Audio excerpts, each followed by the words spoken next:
विशिष्ट तालुका आणि खास करून त्याच्यातला परळी हा भाग, येथे जिथे म्हणजे जितके रक्ताचे पाट वाहिले तितके महाराष्ट्रात कुठे वाहिले नसतील.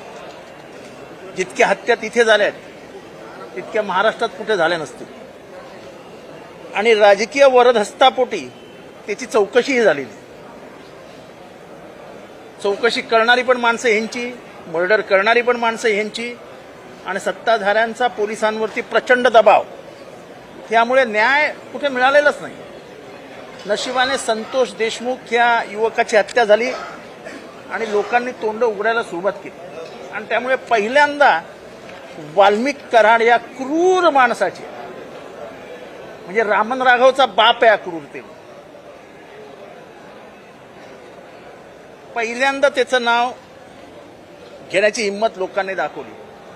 आणि आमचं काम आहे महाराष्ट्रातील जनभावना सभागृहाच्या माध्यमातून शासनाच्या नजरेत आणणं आणि उभ्या महाराष्ट्राला सांग. ते आज आम्ही केलं. माझ्याकडे यादी आहे 7 खुनांची, वाचून दाखवली. बापू आंधळे मर्डर, महादेव गीते 307, बंडू मुंडे मर्डर, महादेव मुंडे मर्डर, दुबे व्यापारी अपहरण, रोडे मर्डर. बाकीची मी नावं घेत नाही ते त्याच्यातनं नको तो बाजार उठायचा. आणि असं काही जातीपातीचं राजकारण नाही याच्यामध्ये. मारणारे वंजारी समाजाचेच, मेलेलेही वंजारी समाजाचेच. ह्याच्यातला दुसरा खुलासा जो मी केला आहे तो महत्वाचा आहे की ह्याच्यातले काही जण ज्यांनी मर्डर केली ते नंतर गायबच झालेत. म्हणजे ते आरोपी आहेत पण पोलिसांना ते आता सापडतच नाही. माझं स्पष्ट मत आहे की त्यांचा वापर झाला पुढे नावं उघड होऊ नये म्हणून त्यांची हत्या करण्यात. म्हणजे इतका क्रूरपणा ह्या राज्यामध्ये कोणाच्या लक्षातच आला नाही, हे अतिशय धक्कादायक आहे. सभागृहात असं म्हटलं की मुख्यमंत्र्यांना त्या दोन्ही मुलाची शपथ आहे त्या मंत्रिमंडळातून त्या आता असलेल्यांना बाहेर काढा. काय नाही तो आका कोण आहे अख्ख्या जगाला माहिती आहे. अख्ख्या जगाला माहिती आहे. तुम्हाला नसेल माहित तर उद्या सकाळी भेटा, मी तुम्हाला व्हिडिओज दाखवतो सगळे. आका कोण आहे. इस जंगल में 2 ही शेर, गाणी लागलेत. ते काय ह्याच्यात ते थोडा वेळ दिला तर काढून दाखवतो माझ्या व्हिडिओ, माझ्या ह्याच्यातच आहे. प्रश्न तो नाही आका कोण आहे. तुम्हाला पण माहिती आहे आणि ह्यांना पण माहिती आहे आणि ह्यांना पण माहिती आहे. नाव घेण्याची हिंमत कोणीच दाखवली, मी एकट्यानेच दाखवली सभागृहात. वाल्मिक कराडचं नाव कोणी घेत नाहीये. वाल्मिक कराड हा त्या जिल्ह्यातल्या डॉनचा छोटा शकील आहे. आता डॉन कोण हे विचारू नका. डी तर समजतं की नाही कोण. D for don.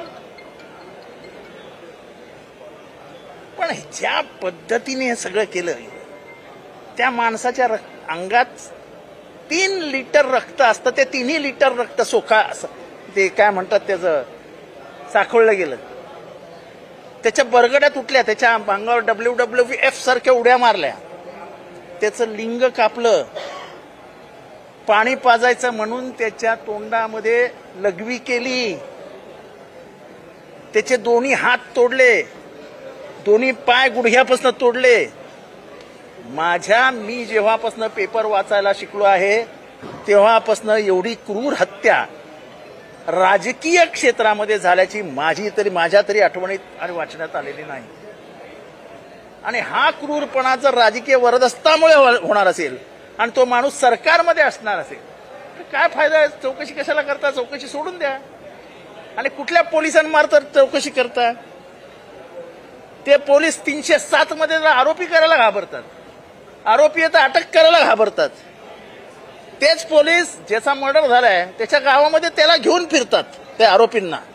तो सुदर्शन घुले, तो चाटे, तो अंधारे, त्या सगळ्यांना घेऊन फिरतायत पोलीस स्टेशनला.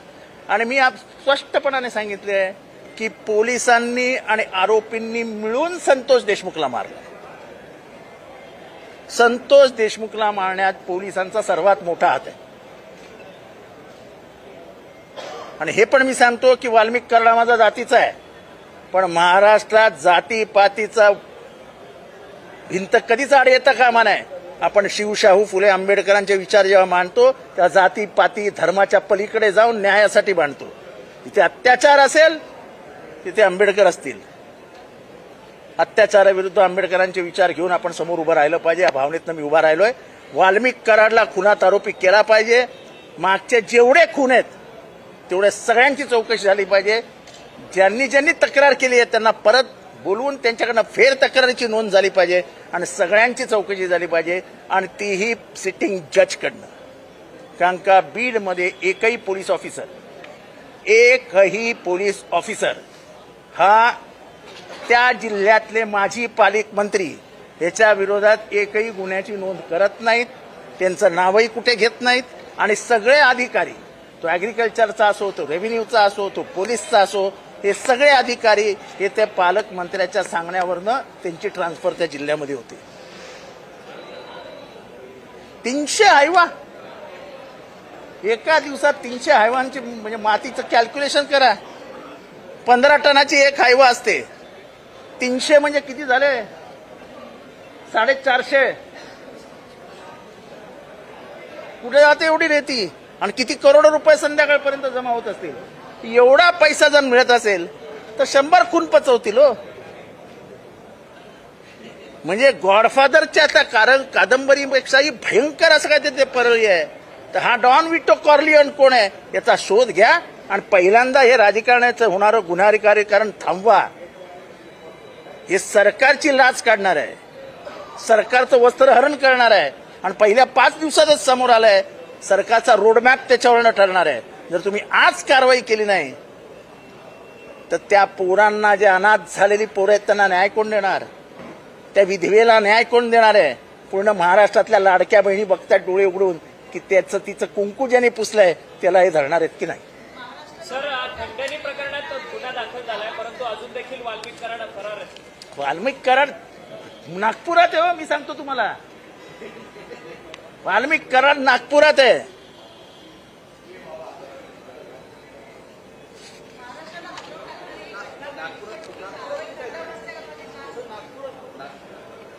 तुम्ही शोधा ना जरा. मीच सगळं सांगितलं कसं काय झालं? तुम्ही इथेच बसता, जरा फिरा नागपूरमध्ये, तुम्हाला कळेल कुठे आहेत ते.